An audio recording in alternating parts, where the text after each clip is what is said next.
And these are live pictures from London where a minute of silence is being observed. More than 126,000 Britons have lost their lives since the last year as a result of COVID-19. Once again, a minute of silence is being observed in London. These are live pictures from there. All right, joining us for more analysis on this is Dr. Bharat Pankania, who is a senior clinical researcher over at the University of Exeter Medical School. Good to have you on the show as usual, Mr. Pankania. All right, the health minister was mentioning that it was perhaps the most challenging year in a generation.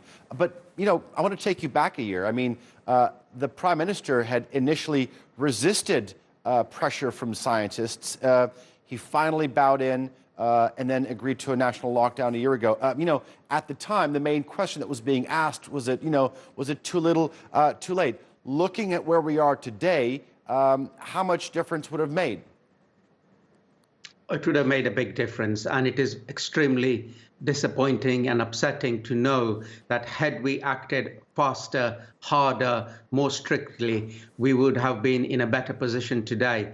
The biology of the virus is very clear. Once it has been introduced into a population, it becomes extremely difficult to control. And unfortunately for us in the United Kingdom and in Europe, we have always been playing catch up. That has been the big problem. And even now, we are not on top of it, we are catching up.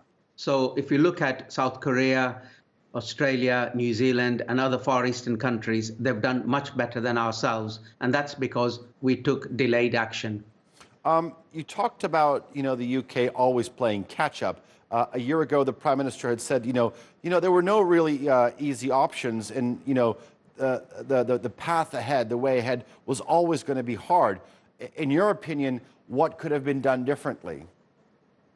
Well, we could have addressed the borders to begin with. It's only now, so late in the day, that we are even considering a quarantine of red-listed countries. And even that red-listed countries' quarantine is not a proper operation. So we could have controlled our borders. We could have set up test and trace. It is no good to tell me that, but we tested so many hundreds of thousands per day. That's pointless. You need to test and at the same time simultaneously trace. And the mistake that we made was to set up a private enterprise to do the testing and the tracing. Whereas if you look at the example of when we set up the immunization campaign, we allowed the local authorities, the local National Health Service, the local people to do the local operation. And that has worked very well. Now that the local authorities are also doing the tracing, we are much better than the central operation of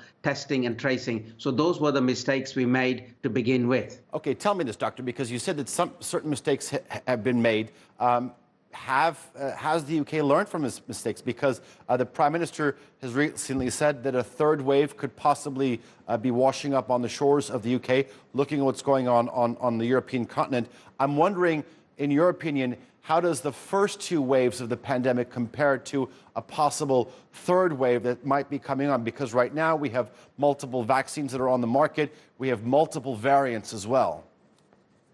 So with respect to a surge in number of cases in Europe, it inevitably means that we will also have a rise in number of cases, especially after lifting the lockdown measures.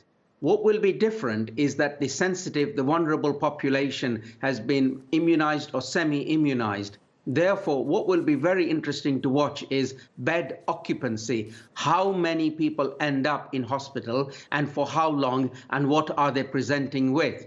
I hope that many people will not present to hospital, end up in ITU on the ventilator and die. The picture will be different because we have been immunizing the vulnerable population. But nevertheless, they may occupy a lot of beds in the hospital. Only time will tell how this works out. Dr. Bharat Pankania, always a pleasure having you on. I learn a great deal every time I have you on. Thank you very much.